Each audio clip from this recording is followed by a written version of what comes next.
Bonjour. Bonjour. Comment ça va? Mal et ça dure toujours. Bon, bah alors. Et toi? Moi, je vais bien et puis ça dure pas. Je vois qu'on se renouvelle vraiment. Hein. Ah ben écoute, c'est vrai là. Bon alors, j'ai découvert une dame là, Dominique Aubier, une dame d'un certain âge, qui fait des analyses kabbalistiques sur les événements actuels, etc. J'ai trouvé moi personnellement intéressant. Voilà. Donc il y a certaines notions de kabbale qui sont distillées comme ça et là. Donc je t'ai fait écouter. Alors toi, évidemment, tu auras quelque chose à dire là-dessus. Bah, évidemment que je peux pas. Déjà, ce qu'il faut savoir, c'est que Kabbale, ça veut simplement dire tradition. C'est rien d'autre. Ben justement. Bon. Non, mais je veux dire, c'est rien d'autre, donc c'est la tradition. C'est un mot qui vient de l'hébreu. Bon. Voilà. À présent, cette dame, elle est fort sympathique, mais j'entends, on est en plein dans ce qu'on appelle les arts divinatoires. Ouais. Voilà. Alors c'est intéressant si on veut, mais j'entends, c'est pas à rechercher. Quelqu'un qui est là-dedans, c'est une chose, mais c'est pas une voie, c'est pas quelque chose à rechercher, ça.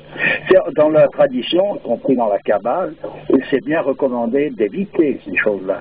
Si on ne peut pas les éviter, c'est simplement dans la destinée à s'occuper de ces choses. Tu vas pas me dire que tu mets cela sur le même rang que l'horoscope, quand même.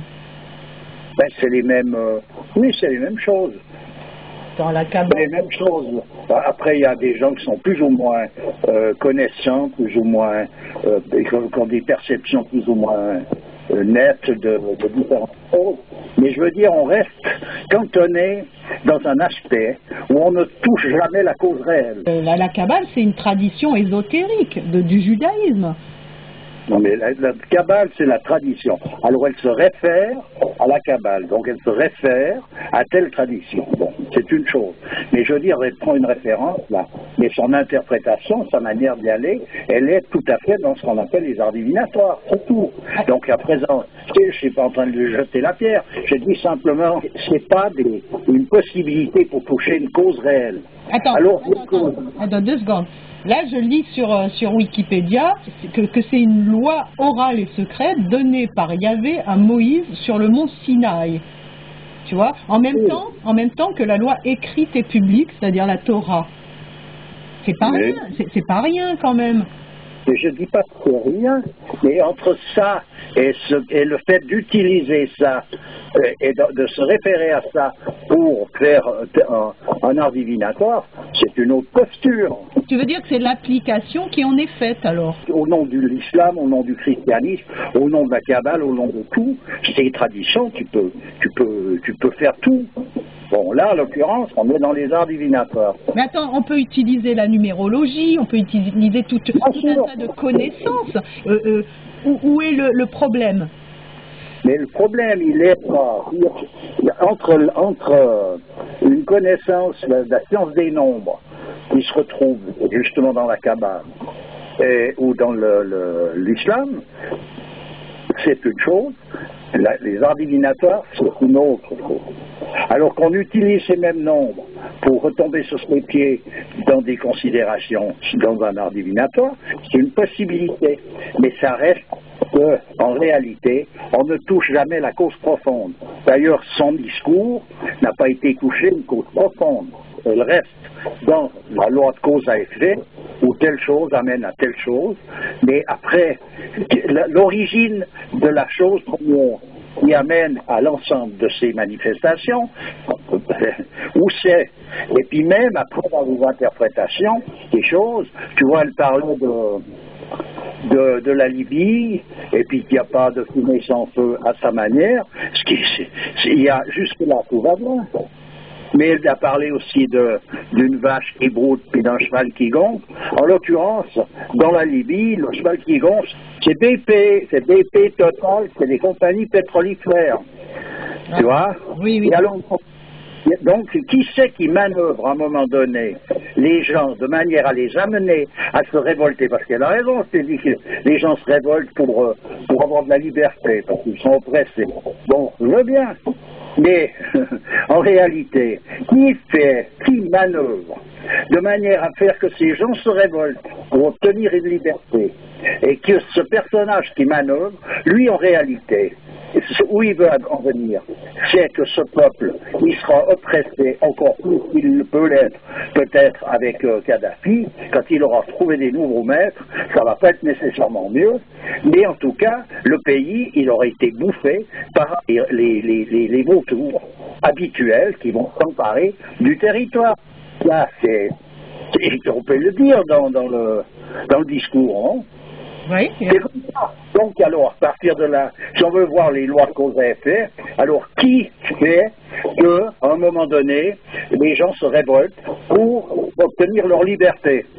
Et que c'est un leurre pour eux, parce qu'ils se battent tant qu'ils peuvent pour obtenir une liberté qui est illusoire.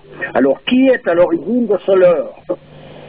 Ah, d'accord, tu penses que c'est pas l'ordre des choses qui veut ça, mais c'est plutôt une oligarchie, donc des personnages bien précis.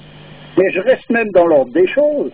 Mais l'ordre des choses, il y a un moment donné, l'ordre des choses, il y a une manifestation. On est resté dans le cadre de la manifestation. Si on veut aller dans l'ordre des choses au-delà, alors effectivement, on est dans le Kali Yuga, on est dans le temps des conflits, on est à la fin d'un cycle. Donc à la fin d'un cycle, c'est tous ces malentendus et tous ces conflits se mettent à jour.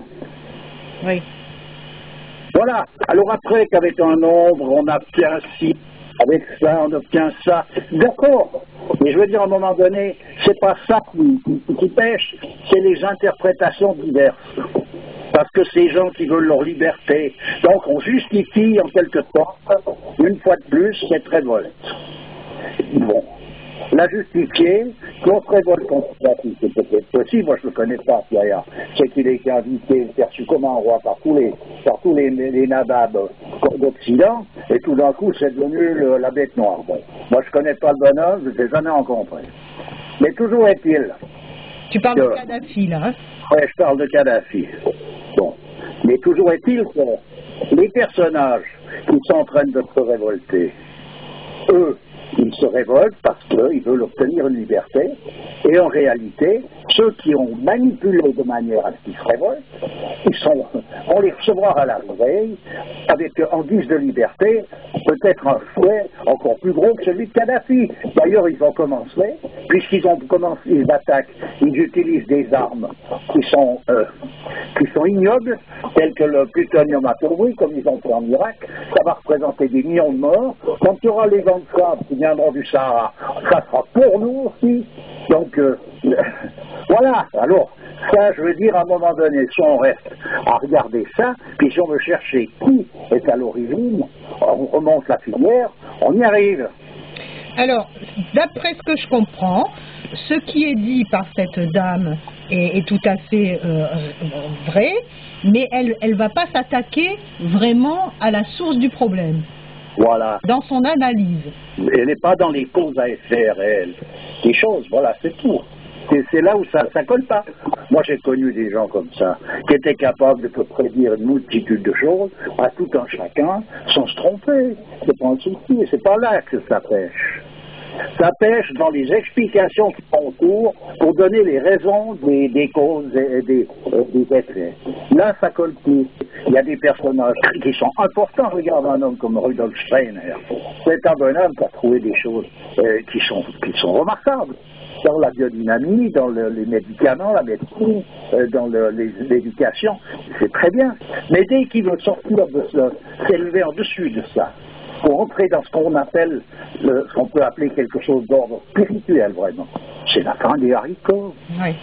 Alors, un personnage qui fait des arts divinatoires, il ne faut pas parler de spirituel.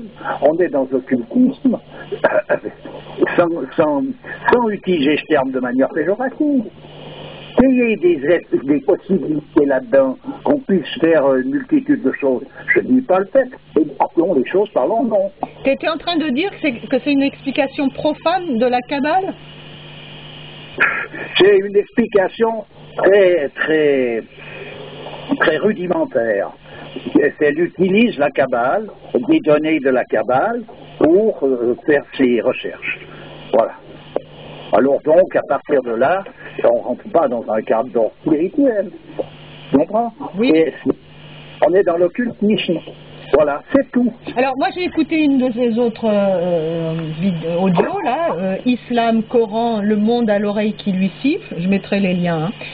Moi j'ai trouvé pertinent son analyse, comme quoi ce qui se passe en Afrique du Nord, enfin en Tunisie, en Égypte, etc., ce soulèvement, en fait, c'est le soulèvement d'un peuple qui est en train de crier haut et fort que l'islam qui à la base est quelque chose d'assez merveilleux, et on a eu quand même certaines notions de cette merveille à travers des grands hommes tels que Ibn Arabi, etc. Et ce qui est devenu l'application de cet islam dans ces pays-là où les gens ne peuvent pas faire ce qu'ils veulent, mais ce qu'ils veulent, c'est-à-dire pas n'importe quoi, ce qu'ils veulent, c'est-à-dire vivre en conformité avec leurs idéaux, c'est cela qui est exprimé par ce peuple et c'est cela qui se met à jour. Eh bien, j'ai trouvé... Hein? Une affaire entendue, ça. C'est que ce que je viens de dire tout à l'heure, les gens se révoltent pour obtenir leur liberté parce qu'ils se sentent pressurisés. Mais pressurisés par rapport à quoi? Puis qu'est-ce que c'est que cette liberté en question? Ben oui. En l'occurrence, ceux qui appuient les troupes qui viennent renverser Kadhafi parce qu'ils pensent qu'ils vont obtenir la liberté avec ça, ils ne vont pas partir en gagnant. Hein. Non, mais je trouve quand même qu'une dame de cet âge-là, qui est dans le judaïsme, qui prône cette religion et qui a ce genre d'analyse-là, c'est quand même intéressant. Bah, ça peut intéresser du monde, hein, c'est fort possible. Mais je veux dire par là, moi, disons jusque-là, je me suis cantonné à donner des directions à qui ils cherchent pour toucher l'essentiel des choses, c'est-à-dire entrer dans un cadre purement spirituel. Donc il faut passer par là et là et là. Donc je dis que ce n'est pas par là qu'il faut aller voir, c'est tout. À présent, ça rentre dans un cadre d'embrassement de mouvements plus ou moins de civilisation. On est dans l'actualité de ces choses-là. Une dame qui est capable de donner 2 ou 3 explications, tout va bien. Mais je veux dire, il faut laisser ça, pousser pas aller plus loin. Voilà, c'est tout. Ni moins loin, ni plus loin. Et à présent que l'islam, il n'y a rien à remettre en cause, ni de la Kabbale, ni de la tradition chrétienne, ni de l'islam. C'est les hommes, les personnages qui eux, sont dans un marasme où ils ne comprennent plus rien, justement, ce que représentent ces traditions, qui agissent en pensant peut-être faire bien possible, mais en tout cas, ils agissent d'une manière contradictoire. Ça, c'est clair et net. L'agissement n'est pas celui-là. Quand on se penche sur une tradition, on voit bien que c'est pas avec ce genre de manifestation de n'importe quel acabit si on arrive à un résultat quelconque. On parle, c'est comme j'ai entendu aussi quelque chose puisqu'on y est là, tu m'as fait écouter quelque chose qui touche à l'éducation dans l'islam. Mais actuellement on peut parler de tout ce qu'on veut, mais l'éducation dans l'islam, numéro 1 pour les enfants, il faut déjà qu'ils suivent une école coranique. Autrement, ils rentrent dans une école laïque. Le laïcisme, on l'a déjà dit, c'est de l'athéisme militant. Oui, oui. Ils doivent se conformer donc à tout ça. Plus essayer de vouloir être en accord avec des mœurs, je dis bien des mœurs, c'est-à-dire des lois sociales qui sont relatives à la tradition, telles que le port de ceci, mettre comme ça, pas comme ci, etc. C'est tout des lois sociales qui sont en rapport avec la tradition. pour arriver à ce genre de plan, chercher à modifier que l'autre peut mettre un foulard, l'autre peut pas, l'autre peut si. Mais c'est du pipeau. Alors tu parles du lien qui a été donné là, concernant une conférence de Tariq Ramadan. Alors bon, quand tu parles d'écoles coraniques, quand tu sais qu'elles sont sponsorisées par les Émirats, quelle est l'école coranique qui a une valeur actuellement? Alors moi je suis pas patenté pour pouvoir donner un endroit où il y a une école coranique. Je dis simplement que c'est l'école coranique en tant que telle, qu'il ait été pipé, si les dés sont pipés, on a affaire à des escrocs, c'est une autre histoire. Ben oui, mais elle n'existe pas ton école coranique idéale. Je ne sais pas. L'école coranique en tant que telle, elle est l'ABC de l'éducation pour un musulman. Oui, et alors faut l'inventer alors. Eh bien, l'inventer ou simplement la remettre à jour parce que c'est pas plus compliqué que ça. Oui. Ensuite de ça, tout le restant en découlera. C'est-à-dire que ce qui en découlera, c'est son attitude par rapport à ce en quoi il va être confronté, y compris aux études laïques qui sont en quelque sorte, je te dis, de l'athéisme militant. On va dans la profanation de manière systématique. Alors il disait que les femmes sont meilleures que les hommes parce qu'elles avancent beaucoup plus vite dans les écoles. Moi je veux bien, mais qu'est-ce que ça veut dire? Oui, oui, dans quelque chose qui est vicié à la base, c'est évident que ça ne veut rien dire. Alors, moi je veux bien, c'est vrai que si on regarde par un certain bout, il est vrai qu'elles sont souvent beaucoup plus appliquées, etc. Mais en l'occurrence, où est-ce que ça nous mène? Alors ça voudrait dire que les bons hommes, il faut qu'ils mettent les bouchées doubles, parce qu'ils sont en train de se faire doubler à la montée. Mais doubler où, quoi, comment? Ça n'a aucune signification autre de participer à un marasme, puis encore de se prendre au jeu. Si on veut retrouver l'origine des choses, il faut remonter bel et bien à cette origine. Il ne faut pas rester cantonné dans toutes ces conneries, là. Oui, bon, ben, tu vois, Tariq Ramadan, c'est quand même le produit, c'est un bon rhéteur, tu vois, c'est le produit de ces universités et tout ça, donc il prône ce qu'il connaît, ce qui a fait de lui ce qu'il est, quoi, en fait. Lui, c'est lui, mais en fait, il est le porte-parole de tout un mouvement de pensée qui le suit. Ça veut dire qu'il n'est pas lui seul responsable de ce qu'il dit. On est bien d'accord. Donc, en fait, on voit bien que c'est ce qu'il dit, qui est parfaitement logique par rapport à une multitude de gens qui sont donc dans l'islam. Oui. Je ne vois pas à quel endroit il y a une tentative pour se rapprocher véritablement de ce que représente l'islam en tant que tel. C'est tout. Ouais.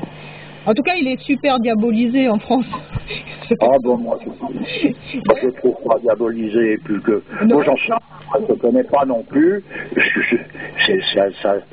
Ça tient debout ce qu'il dit. Simplement, il y a un moment donné, c'est pas là par là qu'on va rétablir un équilibre. Il faut reprendre à l'origine des choses, il faut retourner à une cause réelle. Ouais. C'est comme quand on revient, pour en revenir au Japon avec ses problèmes. Je suis d'accord qu'il faut pédaler dans la semoule pour essayer de colmater la brèche, pour faire... Mais je veux dire, on est dans l'obligation de le faire. Mais la solution, c'est d'arrêter de faire les crétins. Et donc, la solution qui aurait été la meilleure, c'était de ne jamais toucher à ces choses-là. Et c'était bien exprimé par des personnages compétents qu'il ne fallait jamais toucher à ça. Et on y touche. Puis après, c'est le boxon, on ne sait plus par quel bout les prendre. Je suis d'accord, mais qu'est-ce que tu veux faire? On gagne exactement ce qu'on voulait.